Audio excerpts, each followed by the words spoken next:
Hello and welcome. In this video, we are going to take a look at how to read and write files in PHP. So let's get started. The first thing that we're going to do is we're going to try and read a file using PHP. So in order to do that, we're going to first open up a stream to the file, and uh, the convention you can say to name that variable is handle. Okay, you can say fopen, and it takes two arguments. The first is the name of the file. So I'm going to pass the name of a file that does not exist. Actually, I'm going to create a folder here called files, right? And I'm not going to have a file in there right now. So I'm going to just say files slash input.txt, right? And the second argument is going to be the mode, right? So there are, there are quite a few modes that you can use, but the most commonly used ones are R, which is for reading, W, which is for writing, and A, which is for appending, right? So what we're going to be taking a look at here are, R and W. Okay, let's start with R, which is for read. And the next thing that we're going to do is we're going to read the file. So we have this handle here, right? So we're going to say f read, and then we're going to first pass the handle that we got when we called fopen, and then the length of the file. Okay, so um, by length it means like what is the size of this file? Okay, and we can get that using a function called file size, right? And it takes the name of the file too. So we can say files slash input.txt. And to avoid repeating, we can actually do this. We can actually extract this out into a variable. Let's say file equals this, and we can pass that file name over here, here. Okay, and once we're done, so this is something that you should always do. Once you have opened a file, then you should always close it. So close. Okay, and let's try and run it and see. I am expecting an error because this file does not exist, but I'm doing it this way because I want to show you how to handle that error. So if we go to index.php here, just going to say fopen files input.txt filled over string, not just file or directory. So this is the first warning. Okay, and then file size, it's the same error because it cannot find the file, so it cannot give us the size. Okay, so what we want to do is, we want to actually check if the file exists or not. Okay, so for that, I have a function called file underscore exists. So we like bar dump here, bar dump. Okay, and see what this returns and the last file name. Right? Let's die after that. Okay, so it says false because the file does not exist, and it returns a boolean, right? So we can put this in an if statement, right? So let's say file does not exist, right? Let's use this statement. Okay, so if file exists, we want to try and read it. Otherwise, to an error, let's say file does not exist.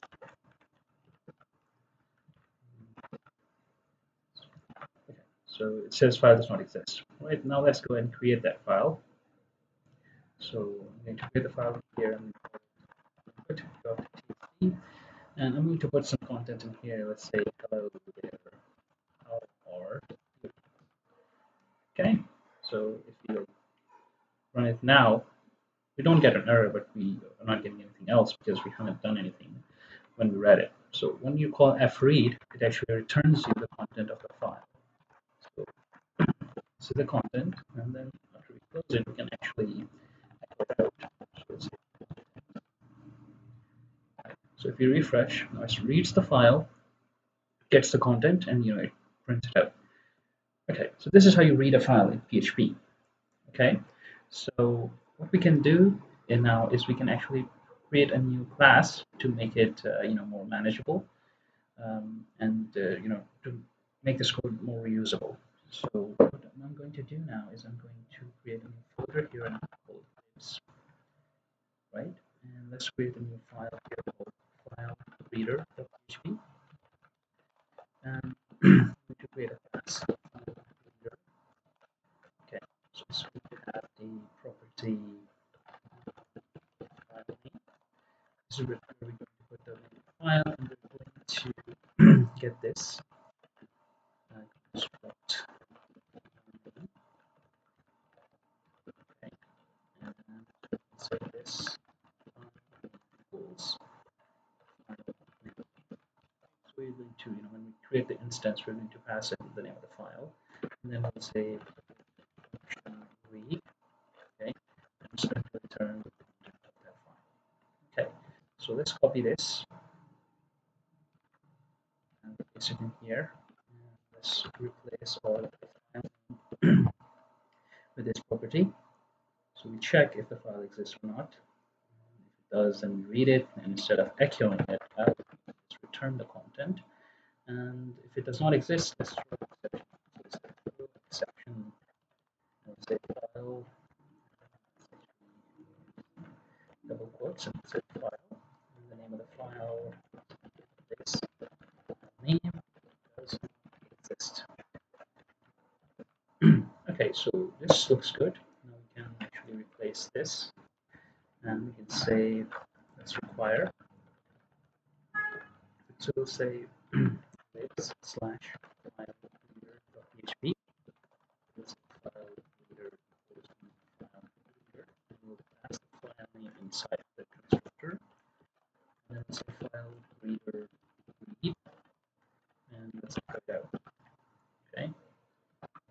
So it's reading it perfectly, just as it was before, but now we're, doing it in a much better way.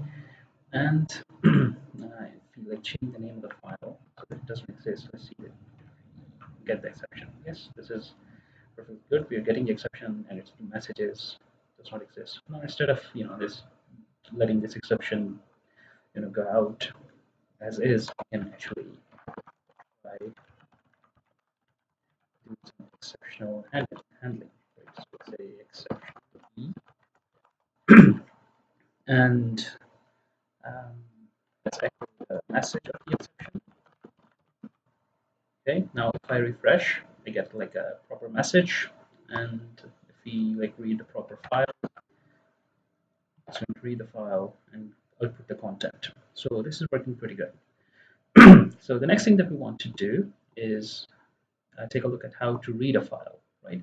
So I'm going to comment this out, and um, I'm going to say the same thing. We're going to create a handle of the file that we want to write to. So we'll say fopen, and let's copy this, bring it down here. Not this way because that's not all the notation. So I'm going to bring it down over here, comment it. I'm going to say output.txt, right? So let's do this, open it up again, but this time we want to write to it, so we're going to pass the mode as W, right? Now there are a couple of gotchas here that I'm going to talk about and how to fix that, because when you are trying to read a file, you don't run into too many problems. We saw the one that if the file does not exist, it's a pretty reasonable one. But when you're writing, you need to worry about permissions and a lot of other things. So we're going to take a look at how to fix that, how to fix those, right? So let's just open it up and then close it. Let's see what kind of problems we get when we do this, right? So we want to create a file, output.txt, and so the first problem that I see is that it does not exist. But this W mode, what it does is, like, if the file does not exist, it tries to create it, right? So that should not be a problem. But there are going to be some other problems that we're going to run into. So if we see here that fopen output.txt failed to open string, permission denied. So just as I expected, is a permission issue. Right? So if I go into my terminal and take a look at this, this is running on an Ubuntu server, and if I look at the files folder, okay, so I'm going to use the ll command. Right? So what it does is it shows you like the permissions. Okay, so these are like pretty cryptic. I mean, they're difficult to understand. But what we can see here is that this user, Mubashir, is the owner of this. Dot means the current folder, and dot means the parent folder, which is this file folder, file handling, and the input.txt file. Okay, so what we want to do is, because we're only going to be working with files inside of this files directory. Okay, so why don't we make the web server user, right, the owner of this folder, the files folder, so that it can read and write and do whatever it wants in it. Okay, so what basically happens is, like, when I'm in my terminal, right, and or when I'm here, I can basically create files, write to files, because I am logged in as this user, which is the owner of this folder and the folders that are on top of it. But when we are using the application in a web server, like when this code is executed by the Apache web server, which in my case, the web server that I'm using, the problem is that the user that it uses, it's called www-data, right? So it's like I have a user here, Bashir. Okay, so there is another user that Apache uses, which is called www-data, right?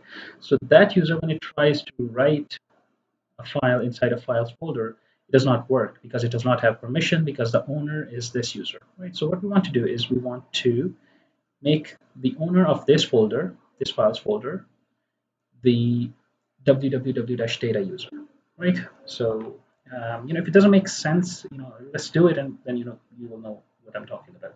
So it says sudo ch, which is for change owner, dash r is for to do this recursively for the current folder, the folder that we specify, and all the subfolders and the files inside of those folders.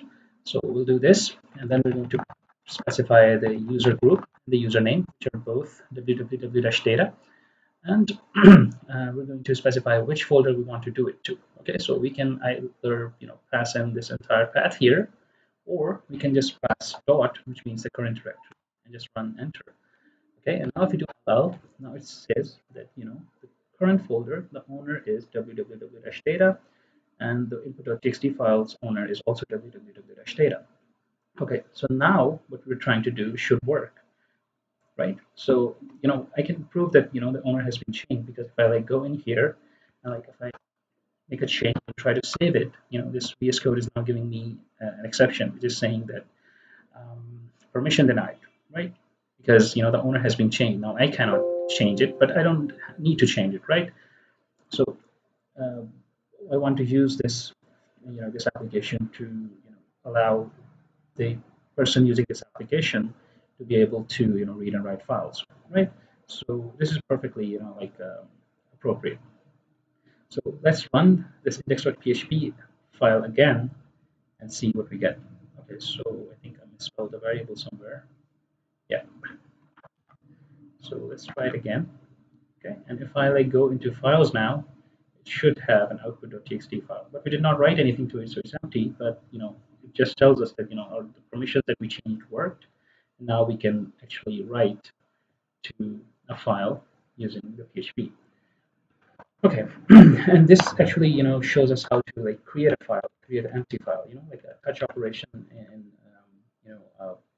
in Linux. There's a touch command, like if you do touch and you type a name after that, then it creates a file, an empty file.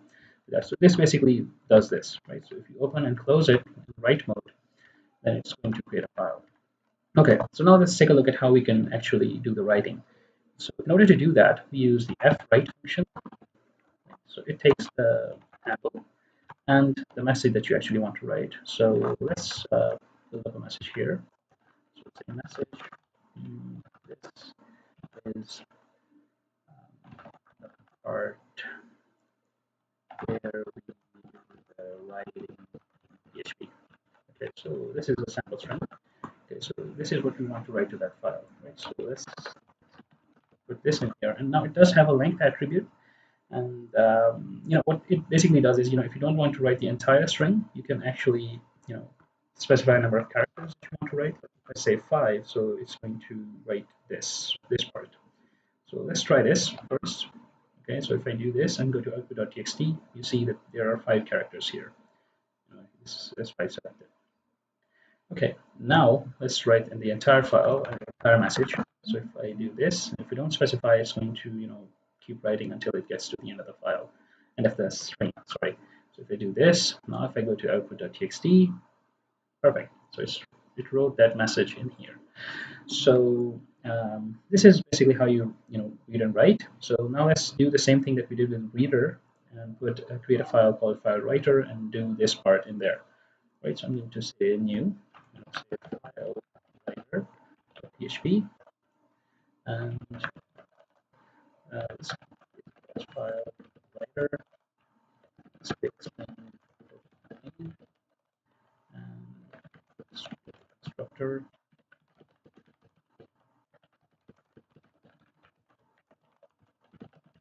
file equals file name and right, and it should take an argument for the content that you want to write. What it should, I don't think it should return.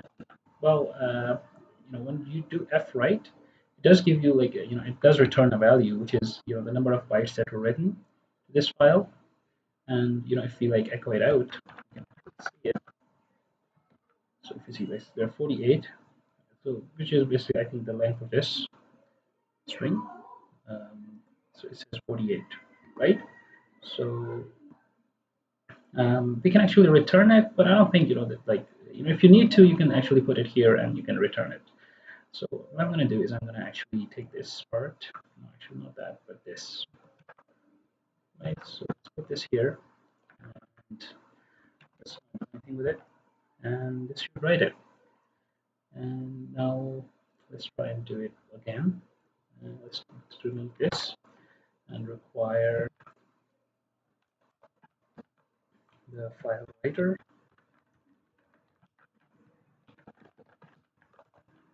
Let's say writer equals to file writer, and let's say writer write. And actually, we do need to pass the file name here. File name, and write, we need to pass in the message. Let's make a little bit of change. So let's say PHP, let's say Java, right? To see that this file changes actually because it's been saying PHP before. So hmm, let's do this. Because it's saying undefined variable file name. Oh, right, because we did not use the property. Okay, so undefined variable message. Yep, we're calling it content. And yep, it should work now. It just says this is about where we do the writing in Java. Now let's change that to PHP because I don't know, it feels wrong. So yeah, so this is basically how you do reading and writing of files in PHP. Um, if you have any questions, please leave them in the comment section, and I'll be sure to get back to you. And if you like the video, please click the like button, and make sure you subscribe to my channel. And I'll see you in the next one. Thank you for watching.